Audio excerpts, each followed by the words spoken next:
Washington must simply come together, listen to each other, put down their armor, build trust, reach across the aisle, and find solutions. It is time to reclaim our future from the extreme voices who fear compromise and demand open borders, which means drugs pouring in, human trafficking, and a lot of crime. That is why I am here today to break the logjam and provide Congress with a path forward to end the government shutdown and solve the crisis on the southern border. If we are successful in this effort, we will then have the best chance in a very long time at real bipartisan immigration reform. And it won't stop here. It will keep going until we do it all. The proposal I will outline today is based on, first and foremost, on input from our border agents and Homeland Security professionals, and professionals they are. They know what they're doing. It is a compassionate response to the ongoing tragedy on our southern border. In recent weeks, we have met with large numbers of Democrat lawmakers to hear their ideas and suggestions. By incorporating the priorities of rank-and-file Democrats in our plan, we hope they will offer their enthusiastic support, and I think many will. This is a common-sense compromise both parties should embrace. The radical left can never control our borders. I will never let it happen. Walls are not immoral. In fact, they are the opposite of immoral because they will save many lives and stop drugs from pouring into our country. Our plan includes the following: $800 million in urgent humanitarian assistance, $805 million for drug detection technology to help secure our ports of entry, an additional 2,750 border agents and law enforcement professionals, 75 new immigration judge teams to reduce the court backlog of, believe it or not, almost 900,000 cases. However, the whole concept of having lengthy trials for anyone who sets one foot in our country unlawfully must be changed by Congress. It is unsustainable. It is ridiculous. Few places in the world would even consider such an impossible nightmare.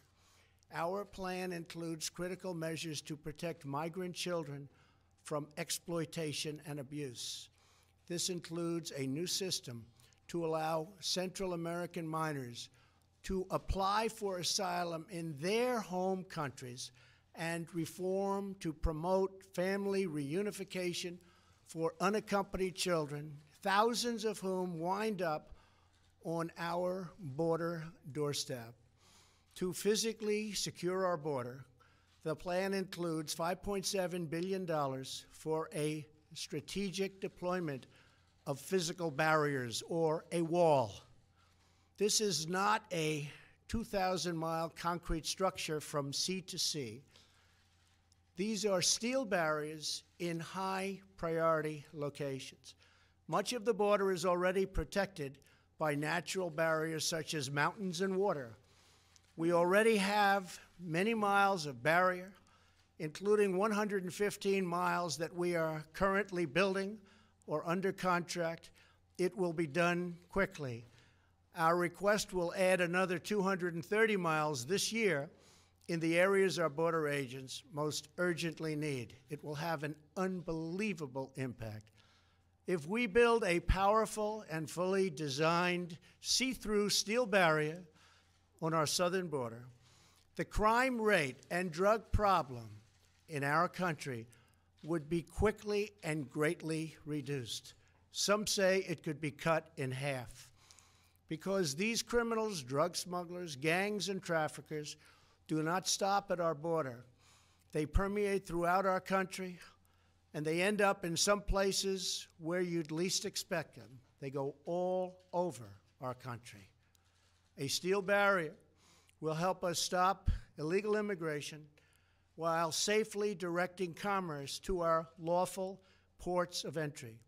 Many of these security ideas have been proposed by Democrats themselves, and all of them have been supported by Democrats in the past, including a physical barrier wall or fence.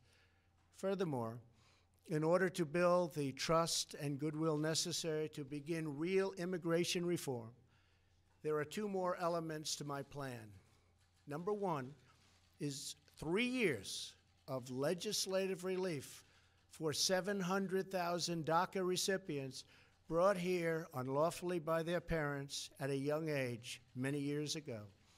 This extension will give them access to work permits, Social Security numbers, and protection from deportation, most importantly. Secondly, our proposal provides a 3-year extension of temporary protected status, or TPS. This means that 300,000 immigrants whose protected status is facing expiration will now have 3 more years of certainty so that Congress can work on a larger immigration deal, which everybody wants, Republicans and Democrats. And our farmers and vineyards won't be affected because lawful and regulated entry into our country will be easy and consistent. That is our plan. Border security, DACA, TPS, and many other things. Straightforward, fair, reasonable, and common sense with lots of compromise. Senate Majority Leader Mitch McConnell has pledged to bring this bill to a vote this week in the United States Senate. Our proposal is not intended to solve all of our immigration challenges. This plan solves the immediate crisis, and it is a horrible crisis. It is a humanitarian crisis like we rarely see in our country. And it provides humanitarian relief, delivers real border security, and immediately reopens our federal government. If we are successful in this effort, then we can start the border project of remaking our immigration system for the 21st century. Once the government is open and we have made a down payment on border security and immigration reform starts to happen, I plan to convene weekly bipartisan meetings at the White House so we can do a finished product, a great product, a product that we can all be proud of having to do with that elusive immigration problem. Whatever we do, I can promise you this: I will never forget that my first duty and ultimate loyalty is to you, the American people.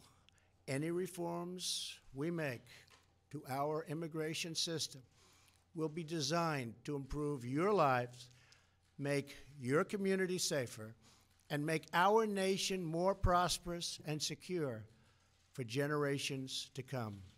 Thank you, and God bless America. Thank you.